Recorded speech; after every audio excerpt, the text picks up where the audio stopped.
আসসালামু আলাইকুম, স্বাগত জানাচ্ছি আরটিভির দুপুরের সংবাদে। আপনাদের সঙ্গে থাকছি আমি মার্ফি রহমান। ইরান ইসরায়েলের মধ্যে চলমান সংঘাত অব্যাহত রয়েছে। কোনো শর্ত ছাড়াই ইরানকে আত্মসমর্পণের কথা বলছেন মার্কিন প্রেসিডেন্ট ডোনাল্ড ট্রাম্প। এরপর ট্রাম্পের হুমকির জবাব দিয়েছেন ইরানের সর্বোচ্চ নেতা আয়াতুল্লাহ আলী খামেনি।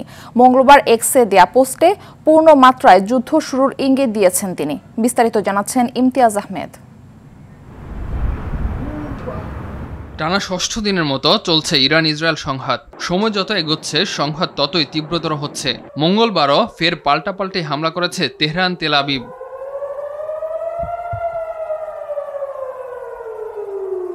একে অপরের বিরুদ্ধে করা হামলায় দুই দেশই বিপর্যস্ত। 3 দিনের জন্য বন্ধ ঘোষণা করা হয়েছে জেরুজালেমের মার্কিন দূতাবাস।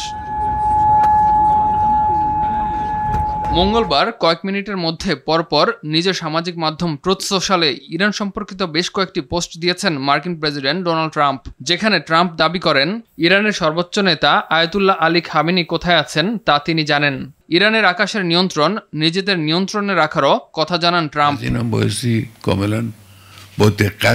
নানা গুঞ্জনের মধ্যে মুখ খুলেছেন ইরানের সর্বোচ্চ নেতা আয়াতুল্লাহ আলী খামেনি। এক্সে করা এক পোস্টে ট্রাম্প ইসরায়েল ও পশ্চিমাদের উদ্দেশ্য করে দেয়া বার্তায় যুদ্ধ শুরুর কথা জানান তিনি। ইরানের বিরুদ্ধে সামরিক পদক্ষেপের কথা ভাবছে যুক্তরাষ্ট্র। মধ্যপ্রাচ্যে চলমান উত্তেজনার মধ্যে ইরানের পারমাণবিক স্থাপনায় হামলায় ইসরায়েলের সঙ্গে যোগ দিতে পারে দেশটি, এমন ইঙ্গিত দিয়েছেন মার্কিন প্রেসিডেন্ট ডোনাল্ড ট্রাম্প।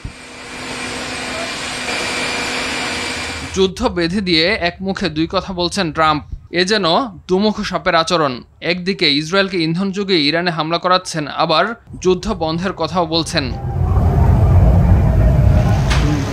মঙ্গলবার G7 সামিট থেকে ফেরার পথে চিরপ্রতিদ্বন্দ্বী দুই দেশ ইসরায়েল এবং ইরানের মধ্যে সংঘাতের একটা সত্যিকার অবসানের লক্ষ্যে কাজ করে যাওয়ার কথা বলেন তিনি। ইমতিয়াজ আহমেদ, RTV। দর্শক, ইরান ইসরায়েলের সংঘাতের প্রভাব নিয়ে কথা বলতে সরাসরি যুক্ত হচ্ছেন ঢাকা বিশ্ববিদ্যালয়ের আন্তর্জাতিক সম্পর্ক বিভাগের চেয়ারম্যান অধ্যাপক doctor ASM Ali Ashraf. Professor Ali Ashraf, ষষ্ঠ দিনে গড়িয়েছে ইরান ইসরায়েলের সংঘাত। আপনার দৃষ্টিতে এটি কি সরাসরি যুক্তরাষ্ট্রের মিত্রদের সঙ্গে বৃহত্তর সংঘাতের রূপ নিতে পারে? এতে বাংলাদেশের মতো দেশের জন্য কি ধরনের কূটনৈতিক চ্যালেঞ্জ তৈরি হতে পারে বলে আপনার মত? খুবই গুরুত্বপূর্ণ প্রশ্ন। প্রথমেই যেটা আমরা জানার চেষ্টা করব যে এই যুদ্ধটা এখনো পর্যন্ত ইসরায়েল এবং ইরানের মধ্যে সীমিত আছে। তো একটা বড় উদ্বেগের জায়গা হচ্ছে যে এটা কি বৃহত্তর কোনো সংঘাতের রূপ নিতে পারে কিনা, এবং সেক্ষেত্রে ইসরায়েলের পক্ষে মার্কিন যুক্তরাষ্ট্র বা তার অন্য কোনো মিত্র যুক্ত হতে পারে কিনা। আমরা দেখতে পাচ্ছি যে হ্যাঁ, সেই সম্ভাবনাটা কিছুটা তৈরি হয়েছে, কারণ ডোনাল্ড ট্রাম্প ইরানকে হুঁশিয়ারি করেছে এবং তেহরানকে খালি করতে বলেছেন, এবং মানে পারমাণবিক অস্ত্র তৈরির কোনো দ্বারপ্রান্তে ইরান নেই, এবং এখনো পর্যন্ত মার্কিন যুক্তরাষ্ট্রের গোয়েন্দা বাহিনীর কাছে এমন কোনো তথ্য বা গোয়েন্দা তথ্য নাই যে ইরান পারমাণবিক অস্ত্র তৈরির দ্বারপ্রান্তে আছে। তারপরেও আমরা দেখতে পাচ্ছি যে ডোনাল্ড ট্রাম্প অনবরত হুমকি দিয়ে যাচ্ছেন যে ইসরায়েলের সাথে ইরানের যে সংঘাত এবং ইরান যে পাল্টা হামলা করছে মিসাইল ছুড়ে, সেটাকে একদম স্টপ করার জন্য এখনই পদক্ষেপ নেওয়ার সময়, এরকম হুমকি তিনি দিচ্ছেন।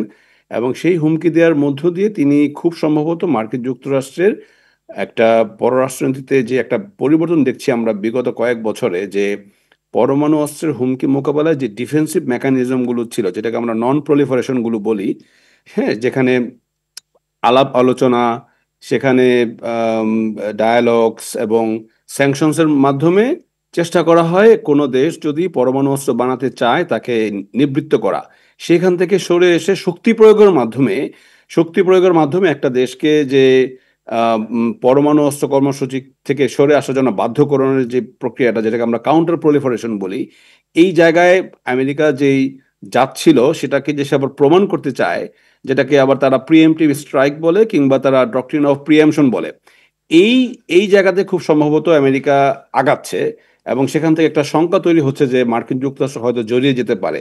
এবং আমরা দেখছি যে এটাকে আমেরিকান যারা ট্রাম্পের যারা সাপোর্টার আছে তারা বলছে এটা একটা ডিভাইন ওয়ার হবে, সেক্ষেত্রে মানে পবিত্র এবং ধর্মীয় যুদ্ধের মতো বোঝায়। যদি সেটা হয় তাহলে বাংলাদেশের পররাষ্ট্রনীতির জন্য বা পৃথিবীর যে কোনো দেশের জন্য একটা বড় ধরনের চ্যালেঞ্জ আসতে পারে। প্রথমত হচ্ছে যে আমাদের ফরেন পলিসির একটা বড় প্রায়োরিটি হচ্ছে নন প্রলিফারেশন বা পারমাণবিক অস্ত্রের বিস্তার রোধের ক্ষেত্রে ডিফেন্সিভ মেকানিজমটাকে সাপোর্ট করা। কাজে আমরা যে আবার এই অফেন্সিভ মেকানিজমটাকে অপোজ করব পাবলিকলি, সেই চ্যালেঞ্জটা বাংলাদেশ নিবে কিনা। কারণ যদি আপনি অপোজ করেন তখন আপনি প্রত্যক্ষভাবে মার্কিন যুক্তরাষ্ট্রের পররাষ্ট্রনীতিকে চ্যালেঞ্জ করলেন। এটা হচ্ছে এক। দুই হচ্ছে যে বাংলাদেশের যারা প্রবাসী বাংলাদেশি ইরান এবং মধ্যপ্রাচ্যের দেশগুলোতে আছে, সংঘাত যদি ব্যাপক রূপ নেয় তখন এই অভিবাসীদের, বাংলাদেশ ইমিগ্রেন্টদের নিরাপত্তা নিশ্চিত করা এবং তাদেরকে সিকিউরলি রিপ্যাট্রিয়েট করার জন্য যে প্রসেস, সেটা আর একটা চ্যালেঞ্জ হয়ে দাঁড়াবে। তিন হচ্ছে গ্লোবালি অয়েল মার্কেটটা খুবই আনস্টেবল হয়ে যাবে। আমরা দেখতে পাচ্ছি যে তেলের বাজারে অস্থিরতা তৈরি হবে, তখন এই প্রাইস স্টেবিলিটিটা রাখার জন্য যে ধরনের চুক্তি এবং নেগোসিয়েশন করা দরকার, সেটা সেই জায়গায় আমরা আছি কিনা, আমাদের প্রস্তুতি আছে কিনা, হ্যাঁ, প্রয়োজনীয় পরিমাণের তেল মজুত করার মতো, ইম্পোর্ট করার মতো অ্যাপিটাইট আমাদের আছে কিনা। আমার মনে হয় আমাদের ফরেন পলিসিতে এই চ্যালেঞ্জগুলো রয়ে যাবে। এবং 4 নম্বর আমি বলবো সেটা হচ্ছে যে যখনই পৃথিবীতে মুসলমান মানুষরা দেখবে যে মানে গাজাতে ইসরায়েলের আক্রমণ, তারপরে এই ইরানে আপনার ইসরায়েলের আক্রমণ এবং মার্কিন যুক্তরাষ্ট্রে জড়িয়ে পড়ার একটা সম্ভাবনা, যখন তারা এগুলো 2-2 4 মিলাবে যে মুসলমানরা ক্রমাগতভাবে নির্যাতিত এবং ভিক্টিমাইজড হচ্ছে, তখন র্যাডিক্যালাইজেশনের একটা চ্যালেঞ্জ তৈরি হবে আরেক ধাপে। মানুষ ক্রমাগত অসহিষ্ণু হয়ে পড়তে পারে এবং সন্ত্রাসবাদটা উস্কে যেতে পারে। কাজে তখন বাংলাদেশের ফরেন পলিসি আরেকটা চ্যালেঞ্জ হবে যে ইন্টারন্যাশনাল কমিউনিটিকে কনভিন্স করা যে আমরা একটা ল অ্যাবাইডিং নেশন এবং আমরা এই জঙ্গিবাদে জড়িয়ে পড়ার যে ভয়, সেই ভয় থেকে আমরা দূরে আছি। এই জায়গাটা আমার আরেকটা প্রেশার তৈরি হবে আমাদের ফরেন পলিসির জন্য। অধ্যাপক ডক্টর এ.এস.এম. আলী আশরাফ, আপনাকে ধন্যবাদ। ইরান ইসরায়েল সংঘাতের মধ্যে ট্রাম্পের সঙ্গে আজ বৈঠকে বসবেন পাকিস্তানের সেনাপ্রধান জেনারেল আসিম মুনির। বিবিসির খবরে বলা হয় ওয়াশিংটনের স্থানীয় সময় বুধবার দুপুরে হোয়াইট হাউসে বৈঠকটি হওয়ার কথা রয়েছে। সাক্ষাৎকালে ট্রাম্প ও মুনির একসঙ্গে মধ্যাহ্নভোজনে অংশ নেবেন। তবে এতে গণমাধ্যমের প্রবেশে নিষেধাজ্ঞা দেওয়া হয়েছে। 14 জুন থেকে যুক্তরাষ্ট্রে অবস্থান করছেন পাকিস্তানের সেনাপ্রধান জেনারেল আসিম মুনির। ডোনাল্ড ট্রাম্পের সঙ্গে আসিম মুনিরের এই বৈঠকটি পূর্ব নির্ধারিত ছিল।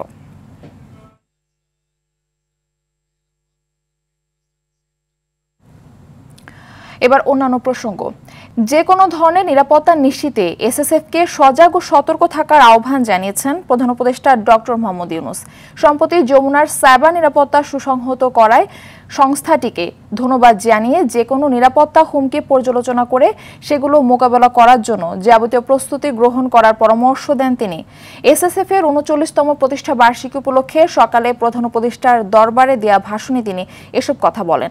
আরো জানাচ্ছেন শাকিলা করিম। 39তম প্রতিষ্ঠা বার্ষিকী উপলক্ষে দীর্ঘ 38 বছরের সফল পথ চলা দেশের অন্যতম দায়িত্বশীল বাহিনী এসএসএফ এর 39তম প্রতিষ্ঠা বার্ষিকী আজ। এ উপলক্ষে প্রধান উপদেষ্টার কার্যালয়ের শাপলা হলে আয়োজিত দরবার হলে এ অনুষ্ঠানের আয়োজন করা হয়। অলংকৃত করার জন্য আন্তরিক ধন্যবাদ জানাচ্ছি। এ সময় অন্তর্বর্তীকালীন সরকারের প্রধান উপদেষ্টা অধ্যাপক doctor Mohammad Yunus special security force SSF সদস্যদের জনবিচ্ছিন্ন না হয়ে বরং জনসংযোগ ও নিরাপত্তার মেলবন্ধনের মাধ্যমে দায়িত্ব পালনের আহ্বান জানান। নিরাপত্তার খাতিরে এসএসএফকে বিভিন্ন ধরনের সীমাবদ্ধতা আরোপ করতে হয়, যা অনেক সময় জনভোগান্তির সৃষ্টি করে। আমি মনে করি জনবিচ্ছিন্ন না হয়ে বরং জনসংযোগ ও নিরাপত্তার মেলবন্ধনের মাধ্যমেই এসএসএফ তার উপর অর্পিত সকল দায়িত্ব সফলতার সঙ্গে পালন করে যাবে। এসএসএফ সদস্যদের রাজনৈতিক মতাদর্শের ঊর্ধ্বে গিয়ে নিরাপত্তার জন্য কাজ করে যাওয়ার আহ্বানও জানান প্রধান উপদেষ্টা। রাষ্ট্র ঘোষিত ভিআইপিদের নিরাপত্তা প্রদানে পেশাগত দক্ষতা অর্জনের পাশাপাশি চারিত্রিক দৃঢ়তা, উন্নত শৃঙ্খলা, সততা, দায়িত্বশীলতা এবং মানবিক গুণাবলীর বিষয়সমূহ গুরুত্বের সাথে বিবেচনা করতে হবে এবং সকল ধরনের রাজনৈতিক মতাদর্শের ঊর্ধ্বে থেকে পেশাদারিত্বের সাথে কাজ করে যেতে হবে। ঢাকার অভ্যন্তর এবং বাইরে বিভিন্ন অনুষ্ঠানের নিরাপত্তা নিশ্চিতের পাশাপাশি সম্প্রতি কক্সবাজার ও রোহিঙ্গা ক্যাম্প পরিদর্শন এবং চট্টগ্রাম বন্দর ও চট্টগ্রাম বিশ্ববিদ্যালয়ের সমাবর্তন অনুষ্ঠানে অন্যান্য বাহিনীর সাথে সমন্বয় করে এসএসএফ সফলভাবে নিরাপত্তা নিশ্চিত করার প্রশংসা করেন প্রধান উপদেষ্টা। বর্তমান বিশ্বে আধুনিক প্রযুক্তি ও তথ্য আদান প্রদান খুব সহজ হবার কারণে নিরাপত্তা হুমকির ধরন ও প্রকৃতি দ্রুত পরিবর্তনশীল। তাই শতভাগ নিরাপত্তা প্রদান করা খুবই চ্যালেঞ্জিং একটা বিষয়। বিভিন্ন সীমাবদ্ধতা সত্ত্বেও এসএসএফ সুষ্ঠুভাবে নিরাপত্তা নিশ্চিত করছে। বিগত 10 মাসে এসএসএফ দেশে বিদেশে অনেকগুলো গুরুত্বপূর্ণ দায়িত্ব দক্ষতার সঙ্গে পালন করেছে। বাহিনীটির অত্যাধুনিক ইনডোর ফায়ারিং রেঞ্জের কাজ প্রায় শেষ। আগামী মাস থেকে এটি ব্যবহার করা যাবে বলে ঘোষণা করেন ডক্টর মোহাম্মদ ইউনূস। জাতীয় সর্বোচ্চতে সন্তুষ্ট থাকলে হবে না। শাকিলা করিম, RTV, ঢাকা। নির্বাচন অনুষ্ঠিত হলে দেশের কিছু রাজনৈতিক দলের আর কোনো গুরুত্ব থাকবে না। এজন্য নির্বাচনের তারিখ এগিয়ে আসার বিষয়টি তাদের পছন্দ হয়নি। আর এ কারণে জামায়াত ইসলাম গতকালের ঐক্যমত্য কমিশনের বৈঠকে আসেনি বলে মন্তব্য করেছেন বিএনপির মহাসচিব মির্জা ফখরুল ইসলাম আলমগীর। সকালে তুরাগে দলের নতুন সদস্য নবায়ন কার্যক্রম উদ্বোধন অনুষ্ঠানে তিনি এসব কথা বলেন। নিজ দলের নেতাকর্মীদের উদ্দেশ্যে ফখরুল বলেন, চাঁদাবাজি দখলবাজি করলে আওয়ামী লীগের সাথে বিএনপির কোনো পার্থক্য থাকবে না।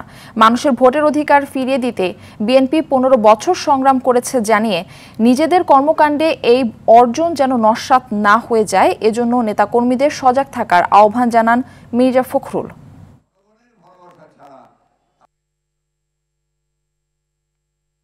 নির্বাচন হলেই তাদের বিপদ। এখন নির্বাচন নাই, সুতরাং তাদের অনেক গুরুত্ব আছে।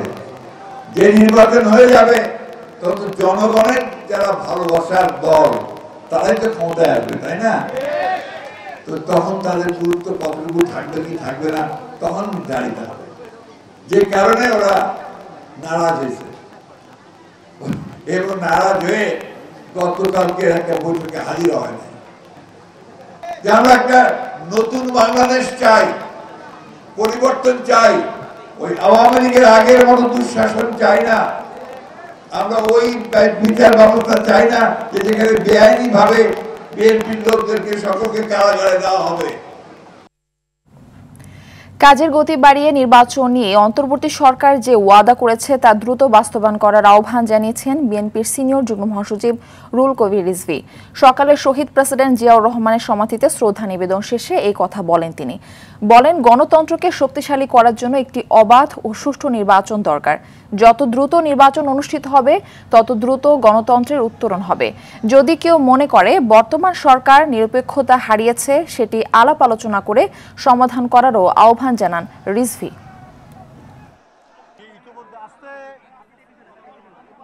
আলোচনা হবে, ডিবেট, ক্রিটিসিজম হবে, কিন্তু আমরা এর মধ্যে দিয়ে এগিয়ে যাব।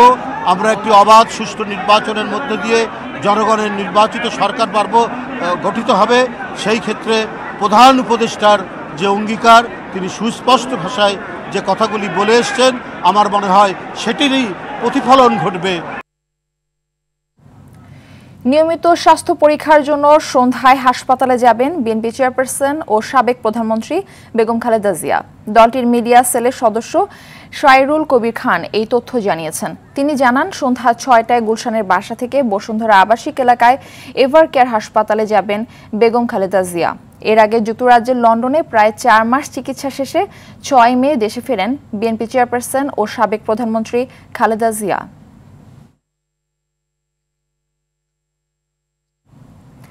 জাতীয় ঐক্যমত্য কমিশনের দ্বিতীয় ধাপে তৃতীয় দিনের বৈঠকে 3টি বিষয় নিয়ে আলোচনা হবে রাজনৈতিক দলগুলোর সাথে। বেলা 11টার পর রাজধানীর ফরেন সার্ভিস একাডেমিতে এই বৈঠক শুরু হয়েছে। আলোচনার বিষয়ের মধ্যে রয়েছে পূর্বের অসমাপ্ত আলোচনার সমাপ্তিকরণ, জাতীয় সাংবিধানিক কাউন্সিল ও রাষ্ট্রপতি নির্বাচন। এরই মধ্যে বৈঠকে জামায়াত সহ বেশ কয়েকটি রাজনৈতিক দল অংশ নিয়েছে। আলোচনার মাধ্যমে বড় ধরনের অগ্রগতি অর্জনের আশা জাতীয় ঐক্যমত্য কমিশনের সহসভাপতি অধ্যাপক ডক্টর আলী রিয়াজের।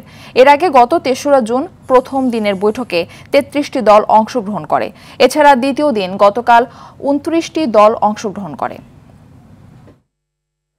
এনসিসি বা জাতীয় সাংবিধানিক কাউন্সিলের ব্যাপারে এক ধরনের মতামত এসছে, যেগুলোর পরিপ্রেক্ষিতে কিছু কিছু বিকল্প প্রস্তাব বা আলোচনার মধ্যে প্রস্তাবও তৈরি হয়েছে। সেগুলো আপনাদেরকে জানানো হয়েছে এবং আমরা আশা করছি যে এই বিষয়ে আজকে আলোচনায় আমরা বড় রকমের অগ্রগতি অর্জন করতে পারব। অপহরণ ও গুমের মামলায় র্যাবের আইন ও গণমাধ্যম শাখার সাবেক পরিচালক মোহাম্মদ সোহাইলকে গ্রেপ্তার দেখিয়ে কারাগারে পাঠিয়েছেন আন্তর্জাতিক অপরাধ ট্রাইব্যুনাল। তাকে হাজির করতে পরবর্তী তারিখ নির্ধারণ করেছেন 15 সেপ্টেম্বর। এছাড়া মানবতাবিরোধী অপরাধের মামলায় পুলিশের সাবেক 2 এডিসি ইশতিয়াক আহমেদ ও এম মইনুল ইসলামের বিরুদ্ধে তদন্ত প্রতিবেদন দাখিলের জন্য 15 সেপ্টেম্বর পর্যন্ত সময় বেঁধে দিয়েছেন বিচারপতি গোলাম মর্তুজা মজুমদারের নেতৃত্বাধীন 3 সদস্যের বেঞ্চ। এর আগে সকালে জুলাই আগস্টের মানবতাবিরোধী অপরাধ ও গুমের মামলায় এই 3 পুলিশ কর্মকর্তাকে ট্রাইব্যুনালে হাজির করা হয়। তদন্ত সংস্থা এখনো তদন্ত কার্য সম্পন্ন করতে পারেনি, যেহেতু মিরপুর একটি বড় এলাকা এবং সেখানে অসংখ্য ছাত্র জনতাকে হত্যা এবং নির্যাতন করা হয়েছে। সেজন্য মামলার তদন্তের জন্য 3 মাস সময়ের আমরা আবেদন করেছিলাম।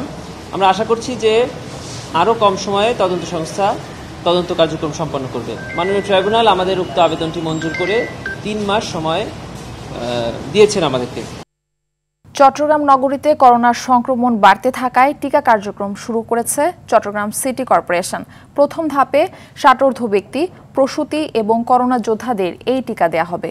চসিকের ভারপ্রাপ্ত প্রধান স্বাস্থ্য কর্মকর্তা ডাক্তার মোহাম্মদ ইমাম হোসেন রানা জানান, নগরীকে 7টি অঞ্চলে ভাগ করতে প্রতি অঞ্চলে 300 ডোজ ফাইজারের টিকা পাঠানো হয়েছে।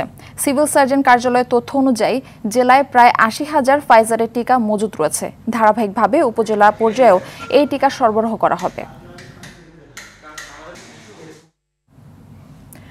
বঙ্গোপসাগরে দক্ষিণ পশ্চিম মৌসুমী বায়ুর সক্রিয়তার কারণে ঢাকা সহ দেশের বেশ কয়েকটি জেলায় আগামী 72 ঘন্টা ভারী থেকে অতি ভারী বৃষ্টির পূর্বাভাস দিয়েছে আবহাওয়া অধিদপ্তর। এ সময় সমুদ্র বন্দরগুলোকে 3 নম্বর স্থানীয় সতর্ক সংকেত দেখিয়ে যেতে বলা হয়েছে। সকালে আগারগাঁও আবহাওয়া অধিদপ্তরে এ তথ্য জানিয়েছেন আবহাওয়াবিদ ডক্টর মোহাম্মদ আব্দুল কালাম মলিক। জানান, ভারী বর্ষণের ফলে চট্টগ্রাম, রাঙামাটি সহ 5 জেলার পাহাড়ি এলাকার কোথাও কোথাও ভূমিধসের সম্ভাবনা রয়েছে। এছাড়া জুন মাস জুড়েই দেশের বিভিন্ন অঞ্চলে হালকা থেকে মাঝারি ধরনের বৃষ্টি ও বজ্রসহ বৃষ্টির পূর্বাভাসও দেয় আবহাওয়া অধিদপ্তর। এবছর মৌসুমী বায়ু বাংলাদেশের উপর সক্রিয় এবং বঙ্গোপসাগরে শক্তিশালী অবস্থায় থাকার কারণে জলীয়বাষ্প সমৃদ্ধ বাতাসের ক্রমাগত আগমন অব্যাহত রয়েছে বাংলাদেশের উপরে এবং সারি সারি মেঘমালা তৈরি হচ্ছে এবং বৃষ্টিপাত অব্যাহত রয়েছে। পাহাড়ি এলাকায় ভারী বর্ষণজনিত কারণে ভূমিধসের সম্ভাবনা রয়েছে। পাশাপাশি ঢাকা, চট্টগ্রাম এবং খুলনা মহানগরীর কোথাও কোথাও অস্থায়ীভাবে জলাবদ্ধতা তৈরি হতে পারে। মুখরোচক আর সস্তা হওয়ায় বেশ জনপ্রিয় ফুটপাতের খাবার, বিশেষ করে ফুচকা, চটপটির কদর সব সময় বেশি। শিক্ষা প্রতিষ্ঠানের গেটে কিংবা রাস্তার পাশে ফুচকার দোকান ঘিরে জটলা লেগেই থাকে, কিন্তু সেই ফুচকা কোথায়, কোন পরিবেশে তৈরি হচ্ছে জানা নেই অনেকেরই। খামিরে মেশানো হয় পোড়া পাম তেল, ভাজা হয় দীর্ঘদিনের পুরনো কুচকুচে কালো তেলে। এসব খাবার বিক্রি নিয়ন্ত্রণে কর্তৃপক্ষের নজরদারি বাড়ানোর পরামর্শ বিশেষজ্ঞদের।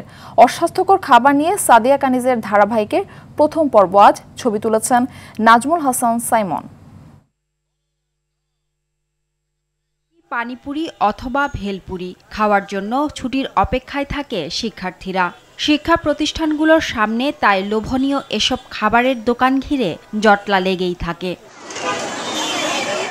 শুধু স্কুলের সামনে নয়, রাজধানীর বিভিন্ন রাস্তার ধারেও দেখা যায় ফুচকা, চটপটির দোকান ঘিরে ব্যস্ততা। তবে অনেকেরই এর প্রস্তুত প্রণালী সম্পর্কে ধারণা নেই। কেউ আবার অস্বাস্থ্যকর জেনেও নিয়মিত খান মুখরোচক এই খাবার। আমি যতটুকু জানি একসাথে ইন্ডাস্ট্রিতে ভাজা হয় আর এনভায়রনমেন্টটা আনহেলদি, এটাও জানি। খাওয়ার পরে আমার পেটে ব্যথা হয়েছিল অ্যান্ড একদিন স্কুল মিস দিয়েছিলাম এটার জন্য। ছুটি হওয়ার পর খাই বা ছুটির আগে খাই। অন্য ভেলপুরি খেতে অনেক মজাই লাগে, কেন কি অন্যান্য ভেলপুরির কাছ থেকে এই ভেলপুরিটা বেশি মজা লাগে। ঘন্টার পর ঘন্টা খোলা রেখে ফুচকা বিক্রি করলেও দোকানির দাবি স্বাস্থ্যসম্মত উপায়েই পরিবেশন করেন তারা। আমাদের ফুচকাটা আমাদের নিজস্ব বানানো, বাসায় বানানো, যা যতটুকু প্রয়োজন অতটুকু আমরা প্রতিদিন বানাই। বাচ্চারা খায় অনেক বছরই বেশি, নোংরা পরিবেশে না, ভালো পরিবেশে। রাজধানীর কামরাঙ্গীর চরের এই ফুচকা কারখানায় মেঝেতে খোলা রাখা হয়েছে কাঁচা ফুচকা, যেখানে হরহামেশাই বসছে মাছি। খামির বানাতে মেশানো হচ্ছে পোড়া পাম তেল। আপনি এই গরমে আপনি যে কোনো ফুড খুব সহজে কন্টামিনেট হয়ে যায়। আর এগুলি এমন একটা ফুড যেটা আপনার টাইফয়েড, জন্ডিস, হেপাটাইটিস এগুলির মানে ইজিলি স্প্রেড আউট হতে পারে এবং এগুলি বাচ্চাদের থেকেই শুরু হয়। আমি মনে করি এটা অবশ্যই কন্ট্রোলে রাখা উচিত, অভিভাবকদের সচেতন হওয়া উচিত। স্বাস্থ্যবিদরা বলছেন অস্বাস্থ্যকর এসব খাবার খেলে ডায়রিয়া, কলেরা আর কিডনিজনিত রোগ বাসা বাঁধে শরীরে। শুধু তাই নয়, ক্যান্সারে আক্রান্ত হওয়ার ঝুঁকিও থাকে। তাপমাত্রা যখন এত বেড়ে যায়, ওখানে 2-4টা জীবাণু থাকলেও সেটা বৃদ্ধি পেয়ে কিছু জীবাণু আছে মুহূর্তের মধ্যে বৃদ্ধি পেতে থাকে। সব মিলিয়ে এই ফুচকা বা এই ধরনের ফেরিওয়ালারা যে ধরনের জিনিসগুলো বিক্রি করে, বহুমাত্রিক ঝুঁকি তৈরি হয় আমাদের জন্য। ডায়রিয়া, কলেরা থেকে শুরু করে, জন্ডিস থেকে শুরু করে আমাদের লিভার বা কিডনি, এদের জন্য ক্ষতিও হতে পারে। এমনিতেই এই খাবারগুলো আমাদের, যদি আমরা আমাদের খাদ্য নালীর কথা চিন্তা করি, এটা কোনোটাই উপযোগী না। মানুষ সচেতন না হলে কেবল মনিটরিং বাড়িয়ে এসব খাবার বিক্রি নিয়ন্ত্রণ করা সম্ভব নয় বলে জানালেন নিরাপদ খাদ্য কর্তৃপক্ষের চেয়ারম্যান। প্রতিরোধমূলক কাজে যেতে যাচ্ছি। নিরাপদ খাদ্য বিষয়ক স্কুলের পাঠ্যসূচি, মাদ্রাসার পাঠ্যসূচিতে সেটা অন্তর্ভুক্ত করার কার্যক্রম গ্রহণ করেছি। সাদিয়া কানিজ, RTV, ঢাকা। ক্লাব বিশ্বকাপের আলাদা ম্যাচে আজ মাঠে নামছে টুর্নামেন্টের সবচেয়ে সফল দল রিয়াল মাদ্রিদ ও বর্তমান champion Manchester city. Hard rock স্টেডিয়ামে অল হোয়াইটদের প্রতিপক্ষ Saudi club Al Hilal. Match শুরু রাত 1টায়। এর আগে রাত 10টায় সিটিজেনরা খেলবে মরক্কোর উইদাদ অ্যাথলেটিকোর বিপক্ষে। আরও জানাচ্ছেন রাফি আমিন। নতুন কোচ শাবি আলোনসোর অধীনে প্রথমবার মাঠে নামছে রিয়াল মাদ্রিদ। গত মৌসুমের ব্যর্থতা ঘুচাতে নতুন করে নিজেদের ঢেলে সাজিয়েছে স্প্যানিশ জায়ান্টরা। শুরুটাও চ্যালেঞ্জিং আল হিলালের ম্যাচ দিয়েই, যদিও দলটির সাথে একমাত্র দেখায় 5-3 গোলের জয়ে 2023 সালে পঞ্চম শিরোপা ঘরে তোলে অল হোয়াইটরা। অবশ্য জ্বরের কারণে ম্যাচটিতে কিলিয়ান এমবাপ্পের খেলা নিয়ে আছে শঙ্কা, ছিলেন না অনুশীলনেও। পাশাপাশি রুডিগার, কামাভিঙ্গাদের অনুপস্থিতিতে নবাগত ট্রেন্ট, হুইজেসেনদের নিয়ে কেমন একাদশ সাজাবেন আলোনসো, সেটার অপেক্ষাতেই এখন ভক্তরা। এদিকে আল হিলালও মাঠে নামবে নতুন কোচ ইনজেগির অধীনে। কিছুদিন আগেই ইন্টার মিলান ছেড়ে সৌদিতে পাড়ি জমান এই ইতালিয়ান কোচ। রিয়ালের বিপক্ষে জয় দিয়েই নতুন অধ্যায় শুরু করার লক্ষ্য থাকবে তার। দিনের অন্য ম্যাচে ম্যানচেস্টার সিটির প্রতিপক্ষ উইদাদ অ্যাথলেটিকো ক্লাব। দলটির বিপক্ষে এটাই তাদের প্রথম দেখা। গার্দিওলা শিবিরে নেই ইনজুরি চিন্তা, ফলে গত মৌসুমের ব্যর্থতা ভুলে ঘুরে দাঁড়ানোর লক্ষ্যই থাকবে দলটির। রাফি আমিন, RTV। দুপুরের সংবাদ এ পর্যন্তই। জেলা সংবাদ বিকেল 4:45টায় দেখার আমন্ত্রণ রইল। ধন্যবাদ সবাইকে।